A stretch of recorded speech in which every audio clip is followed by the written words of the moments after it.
So good to see you. 2 forward. Hold. Ooh, I said hold. Forgive me, I've never been the back end of a squirrel before. We've been spotted. The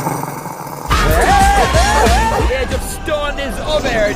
Long live the edge of bronze. I am not a baby. For your information, I am 16 days old. 16 days old? What kind of ridiculous? Ow!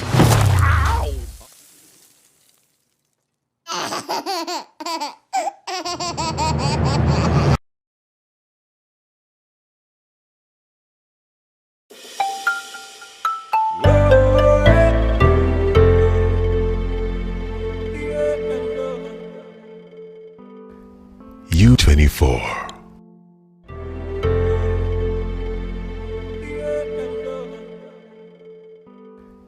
This is Tano Tano from the Uganda National Lottery. Win up to 10 million every 5 minutes. That's right, a new draw every 5 minutes from 6:45 a.m. to 11:45 p.m. Pick your numbers, choose your wager, or go to QuickPick and get in the game fast. Play at an authorized agent, online, or dial *278# from your phone.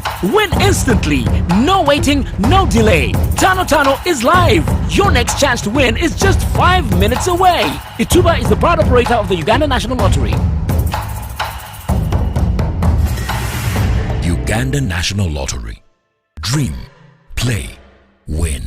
Participants must be 18 years or older. Play responsibly. The Uganda National Lottery is operated by Ituba Uganda and regulated by the National Lotteries and Gaming Regulatory Board. Ladies and gentlemen, Tuntu Mosquito Repellent Jelly is Uganda's first and only UNBS approved mosquito repellent jelly, protecting you from malaria while nourishing your skin with a gentle touch. Just apply it on your body and mosquitoes will not come near you. We also have Tuntu Habu Jelly, excellent for your skin, whether you have skin rashes, pimples, irritations, and other skin problems. Tuntu Habu Jelly is your body armor. Call or WhatsApp 0754 135 343 or 0780 899 580. Alpha Music Entertainment presents Tipo live in concert on the 22nd of August 2025 at Lugogo Cricket Oval. Gates open at noon. Get ready for an unforgettable night of electrifying performances, incredible vibes, and non-stop entertainment, and a lineup of amazing guest artists. Entrance is only 20k ordinary, VIP is 50k, a golden table goes for 1 million, and a platinum table goes for 2 million Ugandan shillings. This is all brought to you by Pepsi, Aquafina, Safeboda, Temtem Bakery, Global Coaches, Nash Prints, UBC, and MTN Momo. You got us on your wallet.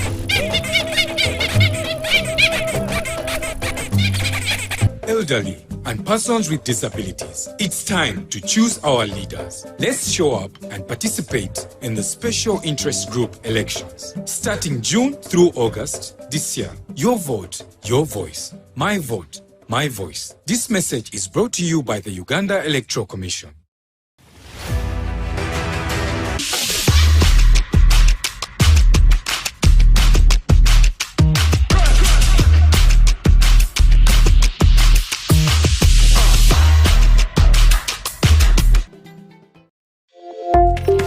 Youth of Purpose. Youth of Purpose. Youth of Purpose. You're welcome to U24, and this is Youth of Purpose. Today we are going to be discussing about the youth economic empowerment, but basically on the aspect of youth or invasions, or what we could call holidays in terms of empowering young people. But the show is basically powered by the Electoral Commission. Now we well know we are in the electoral processing time, and young people, go out there. Feel free to cast your vote to the right person. Do not accept tokenism. Do not accept to be bribed, but stand firm and make sure that you're able to air your voice through that mandate that is given to you.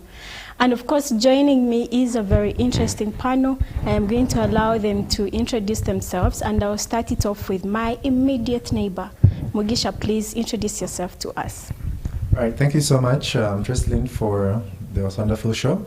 My name is Mujisha Imanzi, a Pan-Africanist, and I'm very glad to be on this show and sharing my 2 cents on a couple of issues. I thank you. Thank you so much, Emanzi. We are happy to have you on the show, and we appreciate that you always come through. And next to Emanzi is Ruth. Ruth, please, if you could introduce yourself to us. Thank you so much, Tracelyn. My name is Ruth Chitamirike. I am a lawyer. I'm also a PhD fellow at Makerere. I'm happy to be here. Thank you. We are happy to have you, Ruth. And next to Ruth is Chakua. Chakua, please introduce yourself to us. A very good evening to you all. I'm happy to be here. My beautiful name is Chakua Mashkura, a law student at the Islamic University in Uganda in my 3rd year, and a youth politician, and a passionate member, and I'm also passionate in youth and women advocacy. Thank you so much. Interesting. Thank you so much for joining us. Youth economic empowerment as an incentive to economic growth. Now, when you talk about youth economic empowerment, Mugisha, what comes to your mind? Thank you so much, Tristlyn, for that question. What comes to my mind when I hear the word youth economic empowerment? It is a concept, or rather a reality, that I think we have to break down for an ordinary citizen to understand what youth economic empowerment means. For a country like Uganda, where we have almost 72% of our population under the age of 30, and being the 2nd youngest population in the world, to have a youth population that is not empowered economically means that we are denying the biggest workforce of our economy an opportunity to participate directly in 1, the cash economy, 2, skills and vocational apprenticeship, but also having young people empowered in a way amplifies their civic duties, civic responsibilities, and what we call patriotism. And if I am to answer the question from the dimension of economics, yes, every society evolves on 2 main principles. 1, the economic model that it follows, and Uganda follows the liberal economic model. 2, the workforce, the bulge of the workforce. In an emerging democracy, or rather an emerging economy like Uganda, you know, we no longer use the word low developing country, LDC. So it morphs into emerging economy. And now, Uganda, as we stand, the statistics from the Ministry of Finance, Planning and Economic Development project Uganda to be a lower middle income state as we speak right now.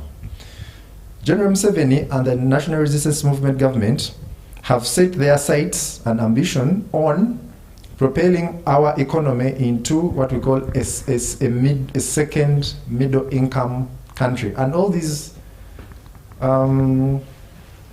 terminologies have intonations, economic intonations to them. Yes. For example, being a low middle income economy means that a certain threshold of your economy is bringing in at least 1,500 shillings, I'm sorry, 1,500 US dollars per month, which will average about 5 million per month.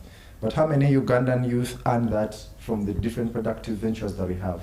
So I think this is where we set the pace for this show, trying to look at what are some of the incentives that the government has put in place to what is the contribution of the development partners in the realm of youth economic empowerment in light of the many empowerment initiatives that have been funded by, say, the European Union, the African Union, African Development Bank, and the United States USAID and UK Aid, among other development agencies. So I think this is going to be interesting for us to look at how those incentives, stroke interventions, have had an impact or not, or should we need to overhaul and embrace a totally new system? And that is what I'm looking forward to during this show. Thank you so much. Interesting. Thank you for that preamble. And now to get to you, Ruth, especially in terms of youth and women, what does economic empowerment mean to you?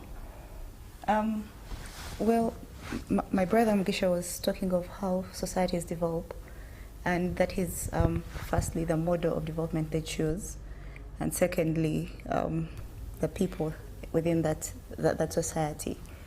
And he rightly points out that Uganda follows the liberal capitalism model of development. I have a big critique of that model. I have a big critique of that model, but maybe this is not the time to get into the critique of that model. But what that means for women and youths, if we are looking at development, I think people should be at the center of this. And when you're talking about the question of youths, it's better to talk about it in terms of the demographic dividend. That we have a demographic which Mugisha rightly points out that over 75% are below the age 30. And so beyond the numbers, what is the quality of life for these people? What is the quality of this population? Are they educated?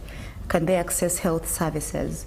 What are they contributing to the economy? But also, part of the critique that we share, I don't know what Mugisha's critique would be, of the liberal model of development, is that it assumes a uniformity among its populations.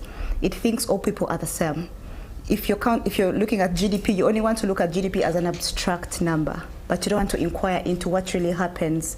So for the case of women, we have a conversation around unpaid care work. That every day a worker is prepared to come to the marketplace, a worker is prepared to show up at the workplace, but we do not want to pay attention to what process goes into preparing this worker. The work that maybe a woman, the work that a mother has to go through to prepare the person for the workplace every day.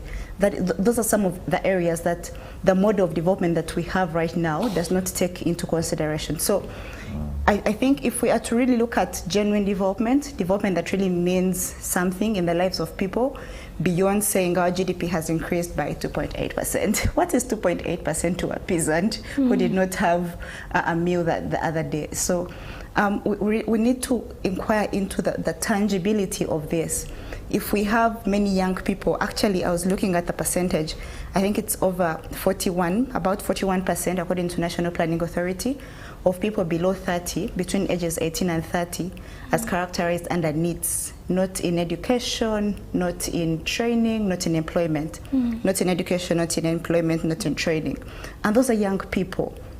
So yes, we could say that the economy is as the minister says, but we still have about 41% who are not in education, they're not in employment, they're not in any form of training, and they are young people in this country. We still have many young women, not just young women, we still have women who are still under that category, maybe because they are not within the age gap of 18 to 30, they're not counted under this bracket. So I think genuine development should be looking at how this is impacting, what does this mean in the lives of people? If we still have people women losing lives, okay? If we still have women, I come from Busoga, so I cannot hesitate, I can't but help talk about, we still have girls who, by the age of 10, you can no longer go to school because your household cannot afford sanitary pads for you. Okay, so the question of economic empowerment is a big question because it gets into the lives of people. But I think it is time for us to move away from just looking at it in terms of the numbers, in terms of how many people are living below the poverty line, because those are unfair terms of looking at this.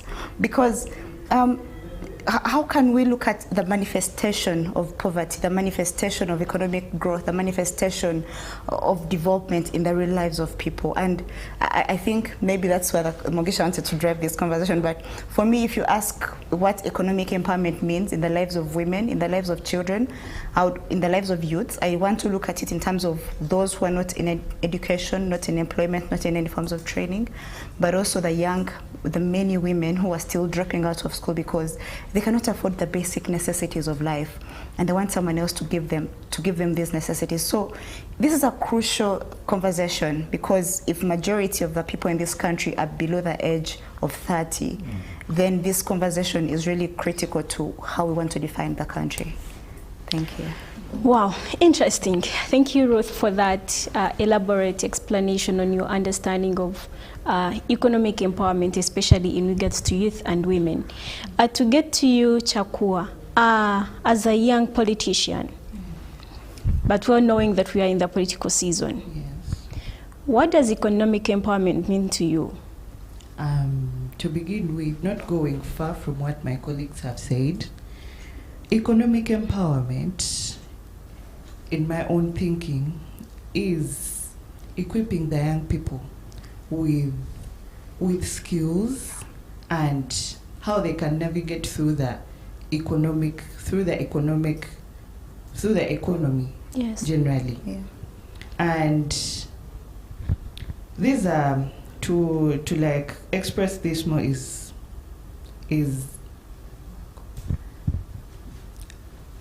I understand. Yes. Yeah, I'm so sorry. It's okay. Let me begin afresh. It's okay, you can proceed. Yeah. So, economic empowerment, in my own understanding, is equipping the young people with skills and opportunities to navigate through the economy. Yes. Yeah. And equipping skills, these are things like engaging themselves, like bringing out projects that could engage the youth into practice, practice things like tailoring and stuff. And I would like to say there are still the youth that are still facing that challenges, but on the other hand, they are the youth that have benefited from the government projects. Considering the recent project of the president of the parish development model, where they give out 30% to youth of like 10 million. That is kind of like 30 million. Sorry, that 100 is poor mathematics. Of the 100 million. Yeah, of the 100 million. Yeah, that is 30% for the youth to invest in projects that would bring them out from lagging behind in the economy. And this adds more like to the economy. And to add more from what Mr. Mugisha has said, he has looked at the population of the youth being more than the population of the other. Sorry, the youth take more of the population, and if the youth are empowered economically, that means the economy that is setting like a base, setting like a base for the economic growth. And basically, it's not that we are like lagging so much behind in economic empowerment of the youth and the women, but how could this be done so that even the people that are still lagging behind can also benefit from this? Because if you're to look, the government is not seated. They are doing what they can to make sure the economy comes up. That's why they're coming up with these youth empowering projects to make sure the youth also benefit. So you couldn't blame this on the government, but you could bring it in a way that the youth should stand up for themselves. Honestly, if me as a youth, if you like hear of an opportunity, don't stay seated, because when you see in the current situations, when the youth hear of opportunities, they're like, there are like 1,000 people, how will they choose me? But you never know, Tresseline, in 1,000 people, it's going to be that is going to come up. Yes. So basically, that's how I could see economic empowerment. Interesting right there. Emanzi, Maskula mentions that the government is not seated. And this is a government of over 40 years, close to 40 years.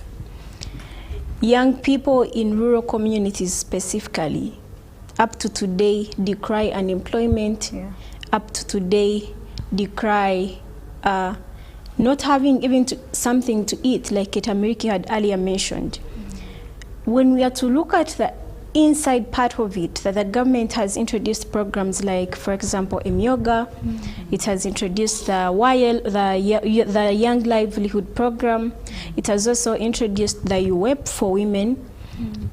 To critique into the criteria that is used, who can access it, need for collateral, but also the different circumstances that come around, because I could get money, for example, maybe to grow crops or something, and then floods will come and sweep them away. And this is money that I'm supposed to pay back.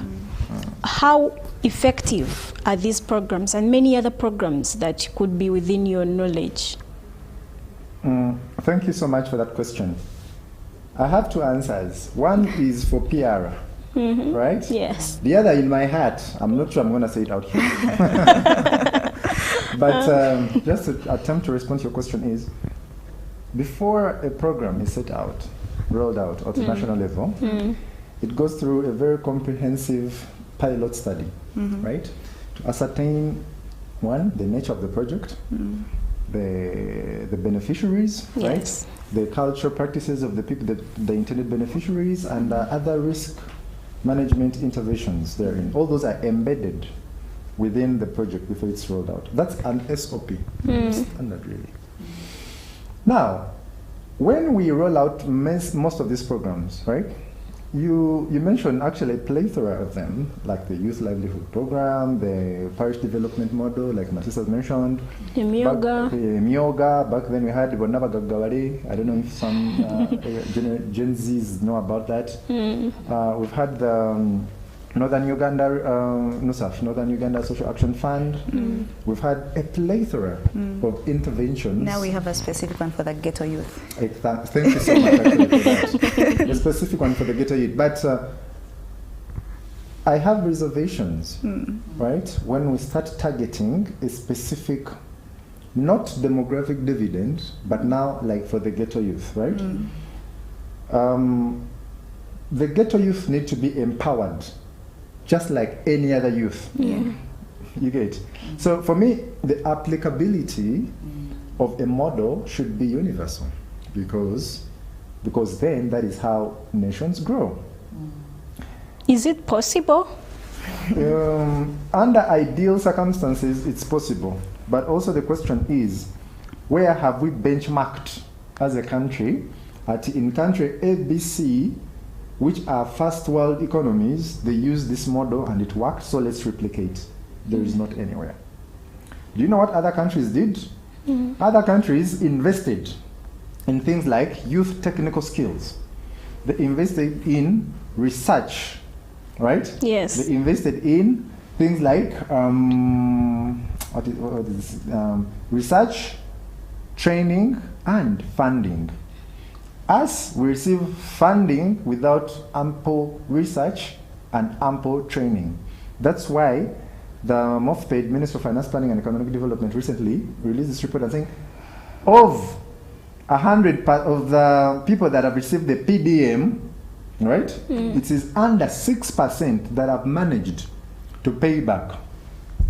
So when you look at such a statistic, it draws like three pictures for me. One, why is it that people don't pay back money? Is it that it is our time to eat? There is that narrative where we come from. As innocent as a government, it is our turn. We shall eat it and disappear. One. Two, there are other groups that actually can pay back, but are not paying back. And it could be a problem of, well, actually these people taken through a comprehensive financial management class or lecture or master class, whatever it is, for them to actually understand the process. Because if you look at the groups that receive money, they have the chairman, the treasurer, the publicity, nani. But these are people that are drawn from all social strata. We don't discriminate how educated a person is, but we give them the opportunity, and then the training comes later. So to me, there is a mismatch there. Secondly, and most importantly, there is so much corruption in this system of giving money for people to uplift themselves out of poverty. The intention is good of giving people money through these projects to uplift themselves, right? But again, if you do not correspond the initiative with other, what I want to call tools of coercion to ensure that this project comes to life. It's like having a child and you do not give them the right tools, the discipline, the right feeding, the right education. What do you expect of this child to be? Chances are high, this person is not going to be a resource to our country. So, my 2 cents is, 1, if we are to adopt a welfare kind of attitude, and that is what we were saying, in the liberal capitalist system of economy that we have, right? We can actually have projects like that, and the accountability measures are weak. Why? Because the money that we are using is government money that we are supposed to pay back, going back to the national coffers. Are we together? Yes. It's not development, it's not money from development partners. The funds, and I want you to realize, my dear Ankunda, if you realize that the projects, social and economic empowerment projects that are funded by development partners, before they do anything, they first train the beneficiaries through other firms, consultancy firms. They come, they train the beneficiaries, and then they leave it to roll out with consistent supervisory mechanisms to ensure that the project does not go to the dogs.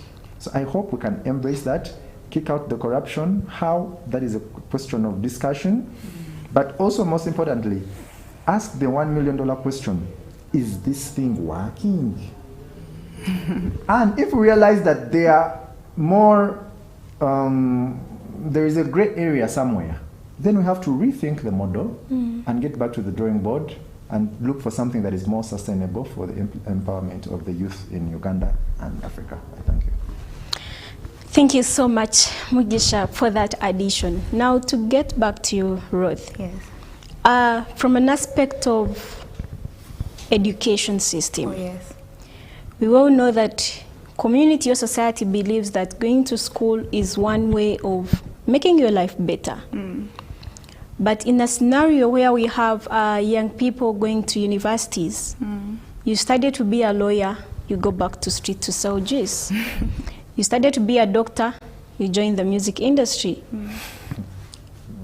Understanding the concept of the education system in terms of liberating the aspect of economic empowerment particularly, but also the hustles that even when you get that good course, you get the grades, getting the jobs.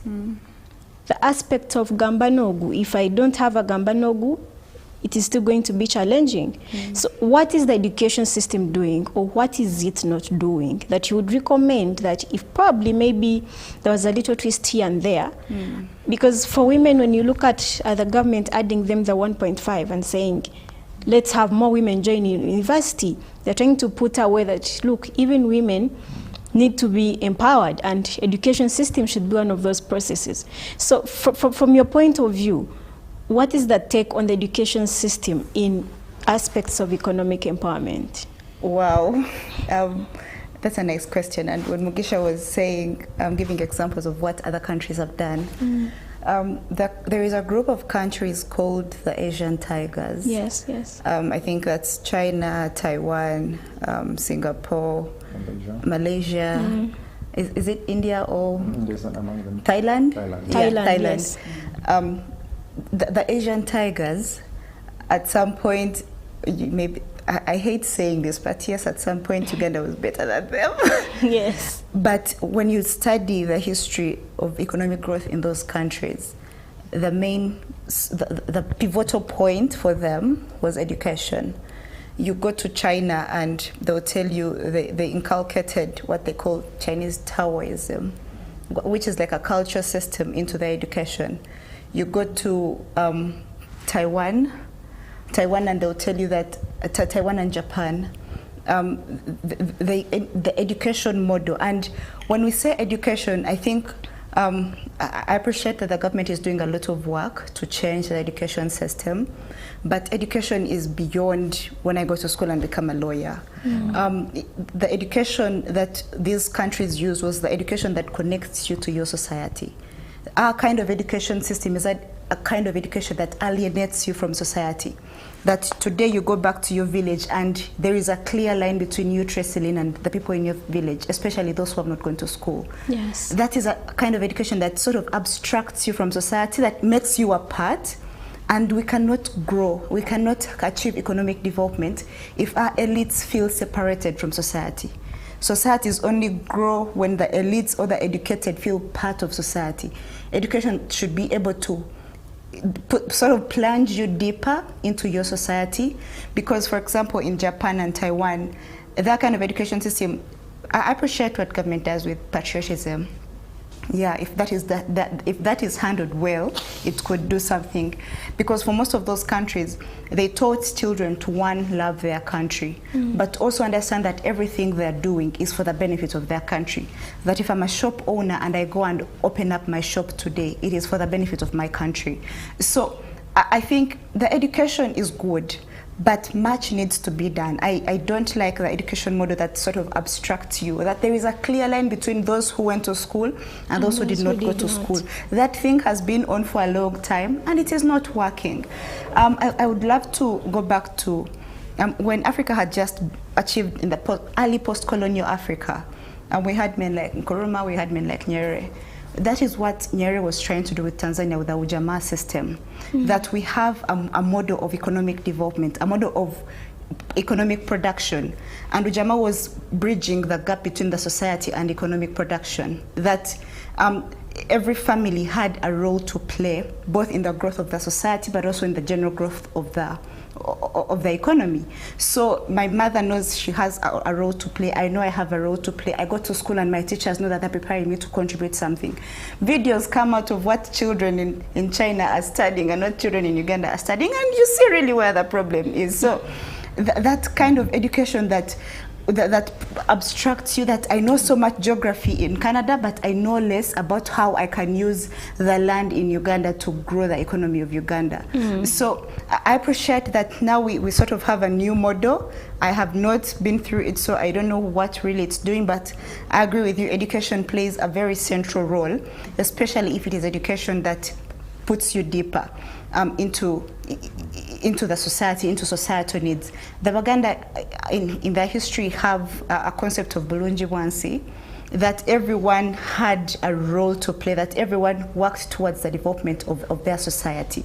That is what we had, and maybe those are some of the things we need to bring back.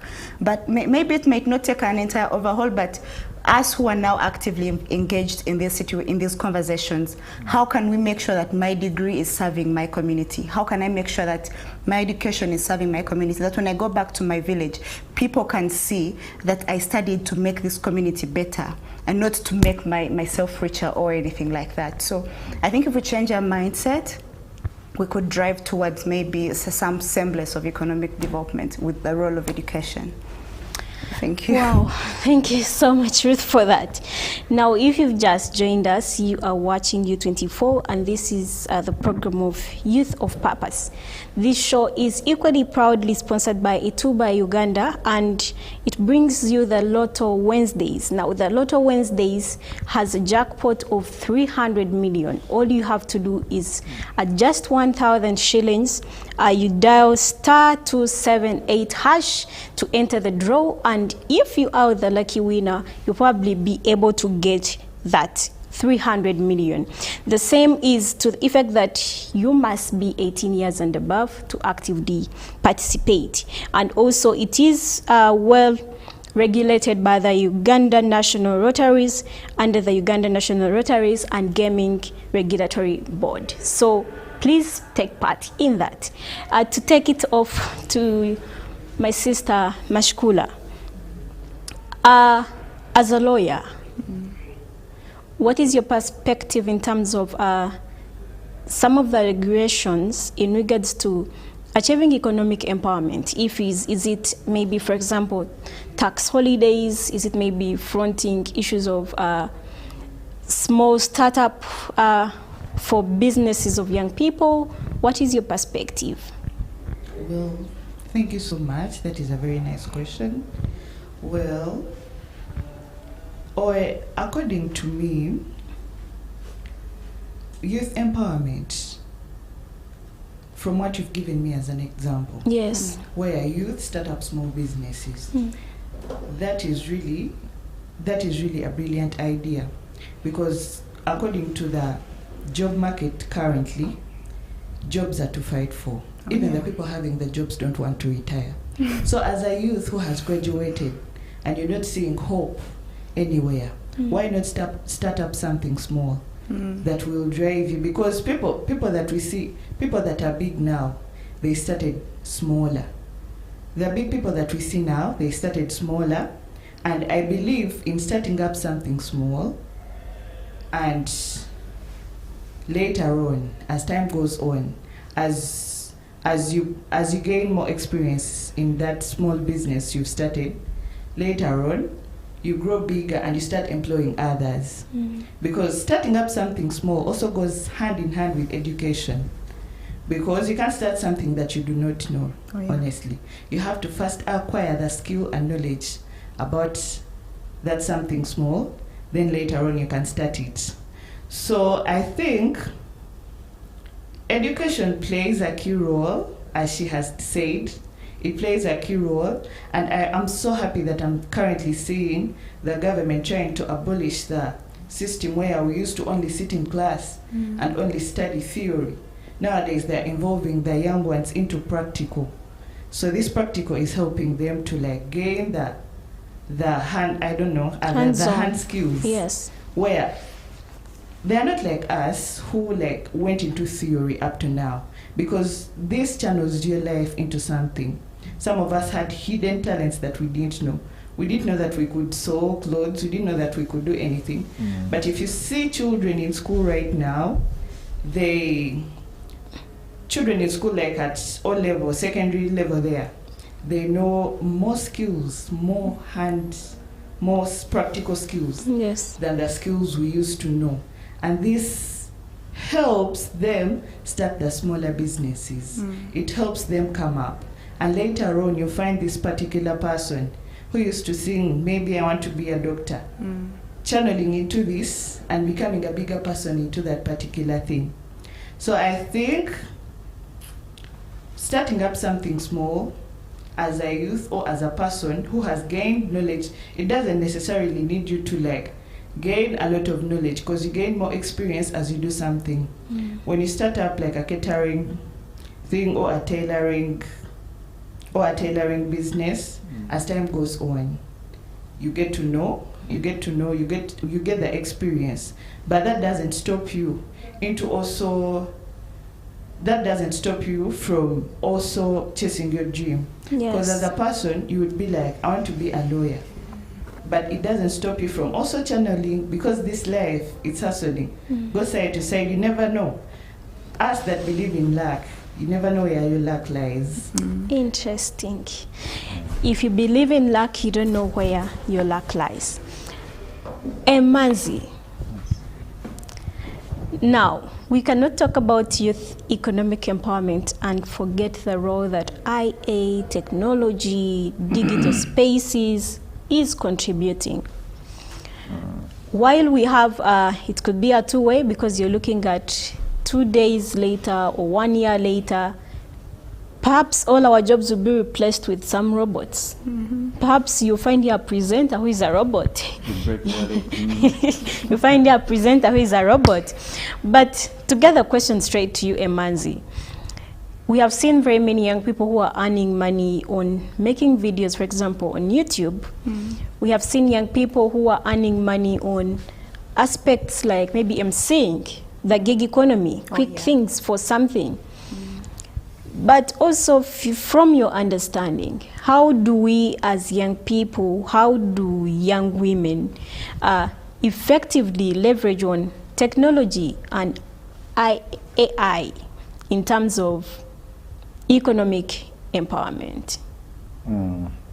Well, thank you very much for that question.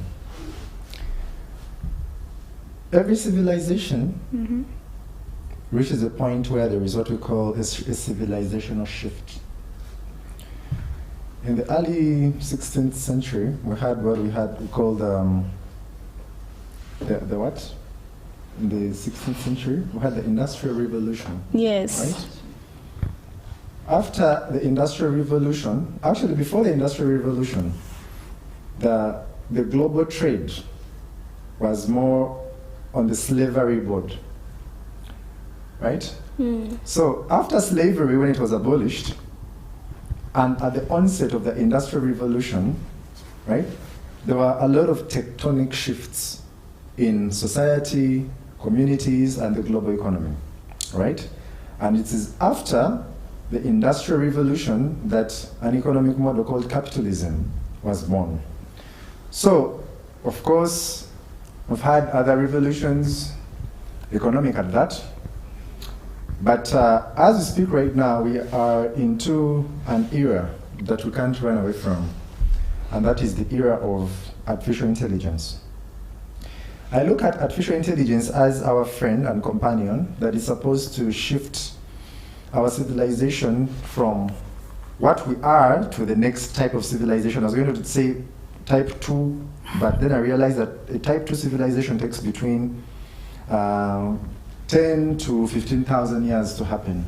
So this civilization now, right, is embracing AI.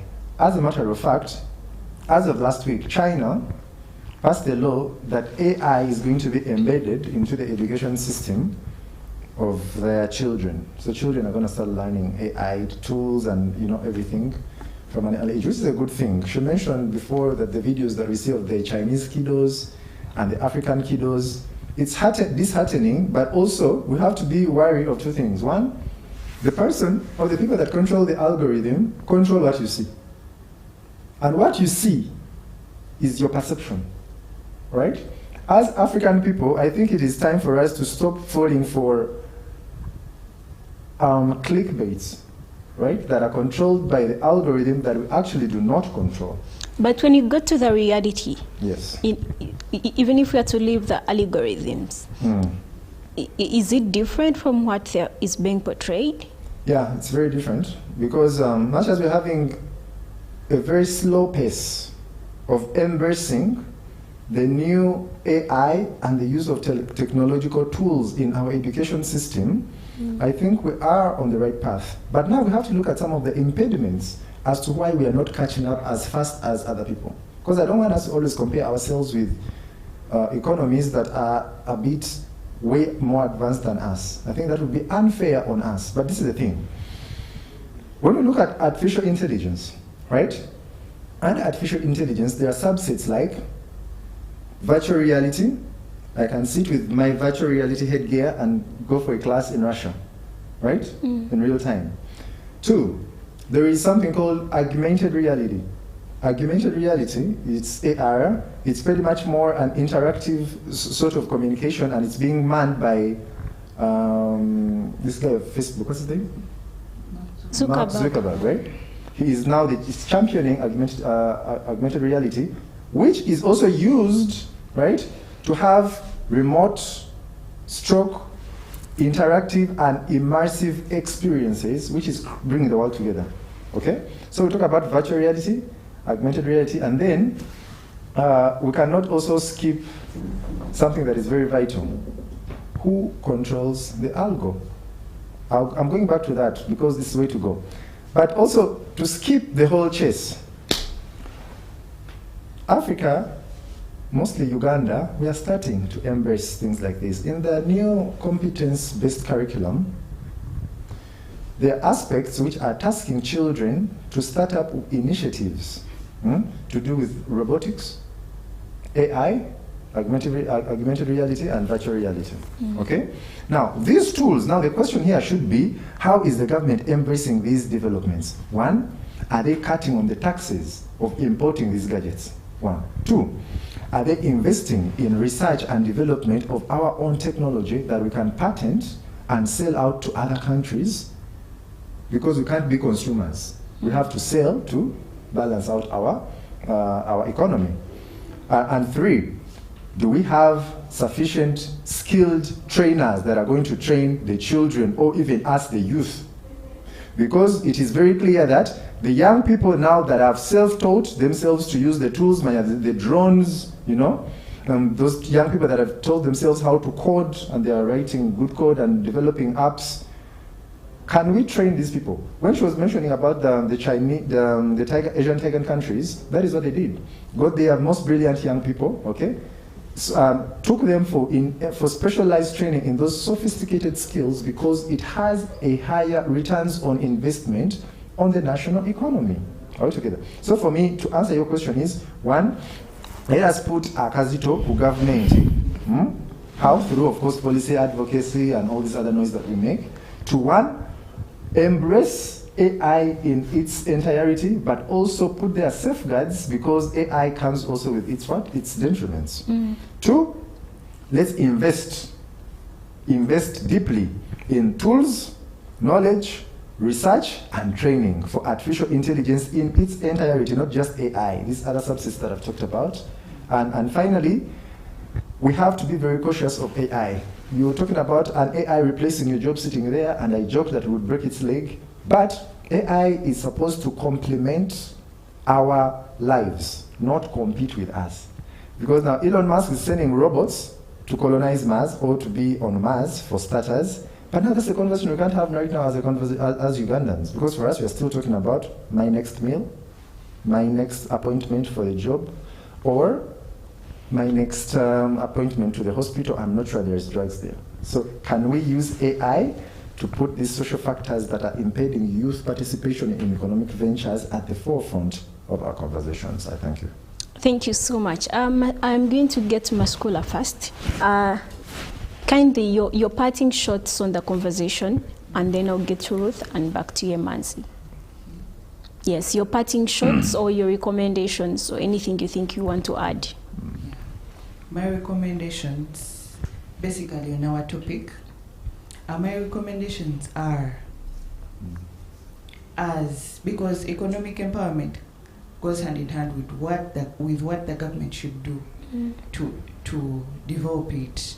So my first recommendation is introduction of technology-based education that from our previous speaker's discussion, we've seen the advantages of technology in the education sector. And my other recommendation could be to urge the youth as a special interest group. Let's not look at what am I going to eat. Economic empowerment basically comes with a lot of things, including leadership as well. As the youth, let's look at things that are going to build us. Let's look at opportunities, not look at what am I going to eat. Let's also stand up for ourselves so that we could be empowered, because literally they cannot help people that can't help themselves. I think I should say it like that. My other recommendation could be, still to the youth, let's look at the skills. Let's take the time to look at the skills, not things that we think are big, yet there are other things that we could channel up into that could develop us. Let's look at skills like personal skills, hand skills that could develop us economically, because if you start up something later on, you could literally employ others. Wow. So, thank you. Ruth, to you, and in your conclusion, if you could just briefly highlight on some of the policies and the laws that you could recommend that could make this youth economic empowerment much easier for young people. Thank you so much, Tracy-Lynn. Thank you, Maskura. Thank you, Mogisha. As I end, really this has been an interesting conversation, and from what has come out, my recommendations would be: one, we need to adopt progressive taxation policies. Instead of deepening the tax base, can we widen it? But even as we are widening it, can it be progressive? Because if majority of the people are young people who are unemployed, so they are struggling with the informal sector, they're downtown setting up businesses, and the taxes are pushing them out, then I don't know what really economic empowerment should look like. And secondly, I appreciate the programs, the youth livelihood programs, the 30% that is allocated to youths under the PDM, the parish development model. But I think the threshold is still up there, because there is a category of youths that are really in need of this money, but maybe don't even have national IDs. And not because they are lazy, but because they're from probably northern Uganda, and for the longest time they have been declared stateless, so they cannot access some of these state services. So while the known age for youth is 18 to 30, I think for some regions where need be, can that be extended to maybe 35, because say the African Union Youth Charter looks at 35, especially for youths that have faced things such as war that have encumbered them to progressively to grow progressively on the rates that maybe other youths in other parts of the country have grown. So for some regions, can there be a way that policies are tailor-made to fit the specific needs of other regions? Not a blanket thing that assumes that we do not have youths with disabilities, that we don't have youths in urban areas, that we don't have youths in ghettos, in rural areas, because all these youths face life differently. Therefore, we cannot have blanket policies. Maybe I appreciate what the government is doing with education, but maybe can we see how education can be tailored to the needs of societies, but also that the goal of education should not be coming out and speaking very perfect English, but for me to see and feel the heart of my community. Only then shall we then contribute genuinely to the development of this country. Thank you. I'm happy to be here. Thank you so much, Ruth, for that. Emanzi, I'm going to give you just 1 minute. Okay. Your conclusion. In my conclusion, education is for liberation. Emperor Haile Selassie said, educate the youth and liberate Africa. I can never overemphasize that. Our government should embrace an education system that is digital-based to widen on the opportunities for young people and exemplify, right, the opportunities that there is in the economy that we can leverage on to create more employment that is sustainable, to create employment that is going to change the lives of the young people, but also our communities. And since this show is sponsored by the Electoral Commission, I'd like to implore all the youth out there that before you go to vote for someone because they gave you a token here or they had the best chant, make sure that in their manifesto they have something that is going to be empowering you as a young person to get work, sustainable work, and dignified work. I say all this for God and my country. Wow. To get work and dignified work, not just work. Thank you so much. This is U24. We've been discussing the impact or the role of youth economic empowerment alongside the incentives put across. We've been having Masukula, who is a student, a law student at the IU. We've been having Ruth Kitamirike, who is a social justice activist. We've been having Mugisha. Mugisha is our very usual panelist here, and also a Pan-Africanist. Now, this show is proudly sponsored by Ituba, and Ituba under the Uganda National Rotary brings to you the Wednesday Lotto. Now, the Wednesday Lotto is a jackpot of 300 million. All you have to do is, with just 1,000, enter the draw, and you just have to dial *278# on any network that you have. You never know, you could be the lucky winner. Please ensure you are 18 years and above. But also importantly is that it is proudly regulated by the Uganda National Rotaries and Gaming Board. The show is equally sponsored by the Electoral Commission. Now, the Electoral Commission, this is a time of elections. Young people out there in the national youth structures, young people out there in the direct seats on constituencies, do not fear to exercise your right to vote. Ensure that you vote right leaders, because if you vote wrong leaders, you're not going to get impact. Go out there, sensitize community, inform them of the right candidates and the right choices that you make. Do not fall prey of that tokenism that Emanzi has highlighted. And of course, this is Cheslin Akwendo who has been hosting this conversation. It happens every Wednesday at 9 p.m. here at U24. We want to thank the team that puts this together, everyone on the production team, and our sponsors that make it happen.